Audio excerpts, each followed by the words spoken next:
बच्चों। तो कैसे हो बेटा आप सब? आई होप सब अच्छे होंगे। बेटा एक्चुअली है ना, दिन में टाइम नहीं लग पाता है वर्किंग होने की वजह से, तो मैं ये वीडियो रात को बना रही हूँ।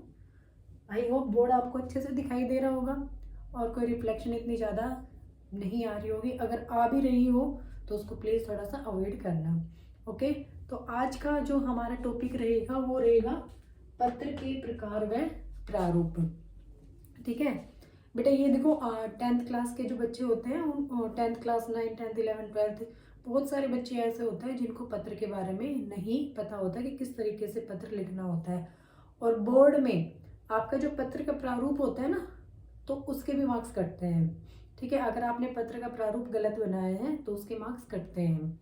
ठीक है, क्योंकि जो सीबीएसई है ना, वो ये कहती है कि जो मार्क्स होंगे ना, वो 1 नंबर तो प्रारूप का रहेगा, प्रारूप मतलब फॉर्मेट का रहेगा। 3 नंबर जो आपके विषय वस्तु के रहेंगे, ठीक है, और 1 नंबर आपका भाषा का रहेगा। ठीक है, स्पेलिंग मिस्टेक। तो देखो, पत्र के प्रारूप व प्रकार व प्रारूप। प्रारूप होता है फॉर्मेट। ठीक है, तो पत्र के ना 2 प्रकार होते हैं, औपचारिक और अनौपचारिक। औपचारिक जो पत्र होते हैं उनको इंग्लिश में कहते हैं फॉर्मल लेटर, आपने पढ़ा भी होगा। और जो अनौपचारिक पत्र होते हैं उनको कहते हैं इंग्लिश में इनफॉर्मल लेटर। ठीक है, तो फॉर्मल लेटर औपचारिक पत्र क्या होते हैं कि जैसे जो पत्र हम अपने स्कूल में लिखते हैं, प्रार्थना पत्र। ठीक है, आवेदन पत्र। आवेदन पत्र होता है कि जब हम कहीं जॉब के लिए अप्लाई करते हैं ना, तो उसके लिए जब अप्लाई करना होता है वो आवेदन पत्र होता है। ठीक है, शिकायती पत्र, मान लो आपको आपके नगर में बिजली की समस्या हो रही है या फिर सफाई कर्मचारी जो है टाइम पर सफाई नहीं करता, उसकी कंप्लेन करने के लिए आप पुलिस अधिकारी को या स्वास्थ्य अधिकारी को या बिजली अधिकारी को या जैसे आप पुलिस में कंप्लेन करते हो, तो वो जो कंप्लेन लेटर होते हैं ना, वो शिकायती पत्र होते हैं। ठीक है, और सॉरी यहाँ पे मैंने शिकायती लिख दिया, ये आपका रहेगा कार्यालय पत्र। ठीक है, एक रहेगा कार्यालय पत्र। कार्यालय पत्र मतलब कि भाई ऑफिस से रिलेटेड जो पत्र लिखे जाते हैं वो कार्यालय पत्र कहलाते हैं। अब देखो इनका फॉर्मेट क्या है, मतलब प्रारूप क्या है। अगर आप प्रारूप गलत करते हो तो आपके नंबर कटते ही कटते हैं। ठीक है, तो सबसे पहले ना आपको इस फॉर्मेट से ये पत्र लिखने होते हैं। अगर प्रार्थना पत्र की बात हो रही है तो प्रार्थना पत्र में आप डायरेक्ट लिखोगे सेवा में प्रधानाचार्य या चार्य। ठीक है, आवासा विद्यालय। ठीक है, इसमें ये फॉर्मेट से शुरू करना है। बट अगर आप आवेदन पत्र लिख रहे हो, शिकायती पत्र लिख रहे हो, कार्यालय पत्र लिख रहे हो, ठीक है, और प्रार्थना पत्र कहीं और लिख रहे हो स्कूल में ना लिख के, तो वहां पर आपको इस फॉर्मेट से लिखना है। ये फॉर्मेट जो है आप किसी में भी यूज कर सकते हो। ठीक है, जैसे परीक्षा भवन क ख ग विद्यालय अ ब स नगर। देखो हमें ना कभी भी बोर्ड के जब हम एग्जाम देते हैं तो अपने स्कूल का नाम कभी भी मेंशन नहीं करना चाहिए। अगर आपके टीचर ने भी बताया होगा तो कभी भी हम जब बोर्ड के एग्जाम देते हैं तो हमें अपने स्कूल का नाम मेंशन नहीं करना चाहिए। ठीक है, तो इस वजह से क ख ग विद्यालय अ ब स नगर। उसके बाद लिखेंगे हम डेट, दिनांक क्या है। ठीक है, उसके बाद सेवा में पत्र किसको लिखा जा रहा है। अगर मान लो स्वास्थ्य अधिकारी को लिखा जा रहा है तो आप यहाँ पर लिखोगे सेवा में स्वास्थ्य अधिकारी।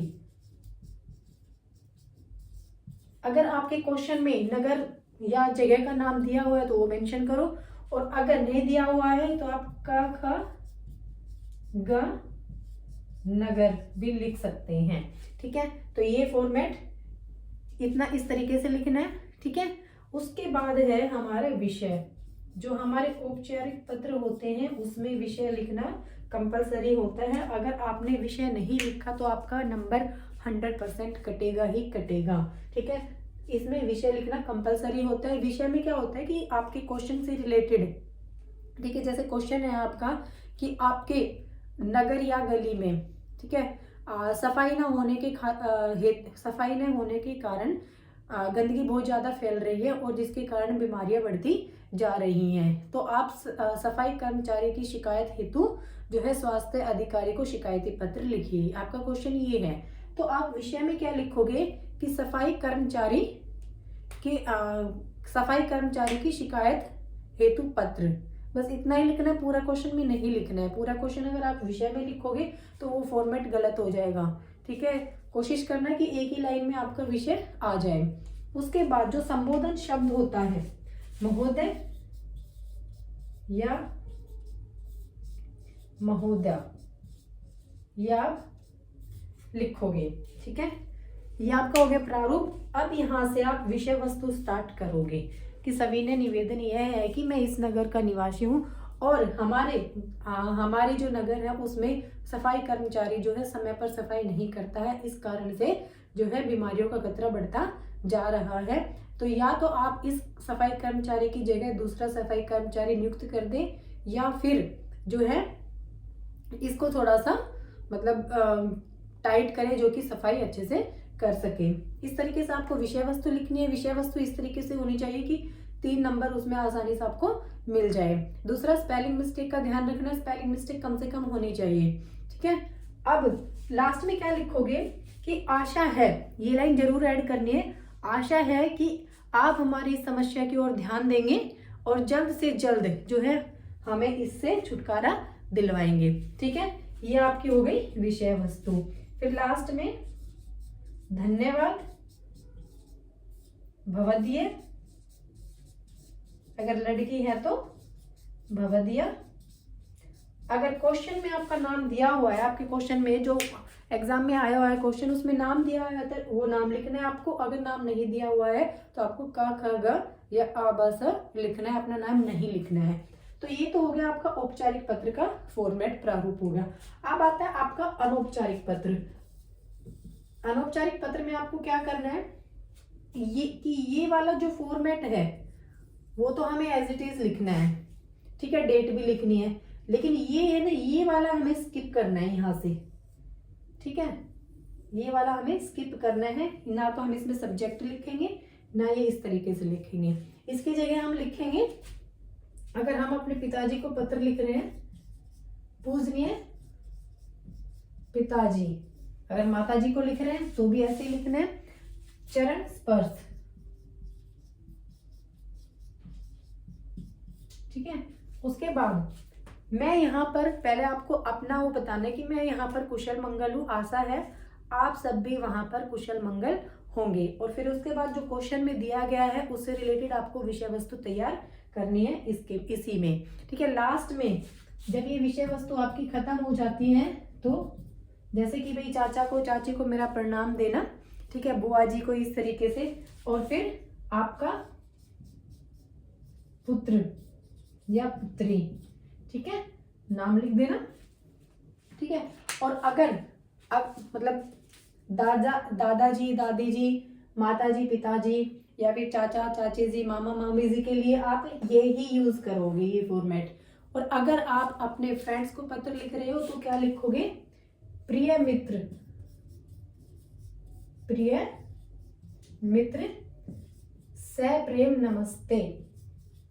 ठीक है, या प्यार भरा नमस्ते, ये लिखोगे, प्यार भरा नमस्ते या सप्रेम नमस्ते, ये लिखोगे। और अगर आप अपने छोटे भाई को पत्र लिख रहे हो तो क्या लिखोगे, प्रिय अनुज, उसका नाम यहाँ पे। और अगर बहन को लिख रहे हो तो प्रिय अनुजा। और अगर आप बड़े भाई को पत्र लिख रहे हो तो प्रिय अग्रज। और अगर बहन को लिख रहे हो तो प्रिय अग्रजा और उसका नाम यहाँ पे। फिर यहाँ से आपकी विषय वस्तु स्टार्ट हो जाएगी। यहाँ पे पुत्र की जगह पे भाई बहन या आपका प्रिय मित्र। तो इस तरीके से आपको पत्र जो है अटेम्प्ट करना है। फॉर्मेट आपका ये रहेगा। ठीक है, ध्यान रखना स्पेलिंग मिस्टेक कम से कम हो और फॉर्मेट में कोई भी चीज स्किप ना हो।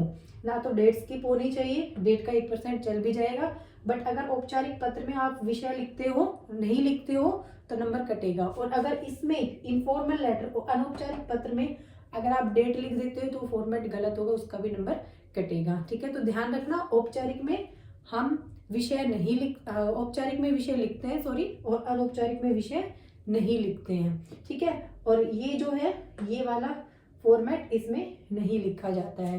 तो आई होप आपको अच्छे से समझ आ गया होगा पत्र का प्रारूप, ठीक है। नेक्स्ट वीडियो में मैं आपको जो 10th क्लास का सब व्रत लेखन है वो समझाऊंगी, ईमेल है वो समझाऊंगी, इनकी आपको अलग से वीडियो मिल जाएगी। आई होप आपको वीडियो पसंद आई होगी। तो बेटा वीडियो को लाइक कर देना, शेयर कर देना और मेरे चैनल को सब्सक्राइब कर देना। इसी के साथ ही थैंक यू, मिलते हैं नेक्स्ट वीडियो में।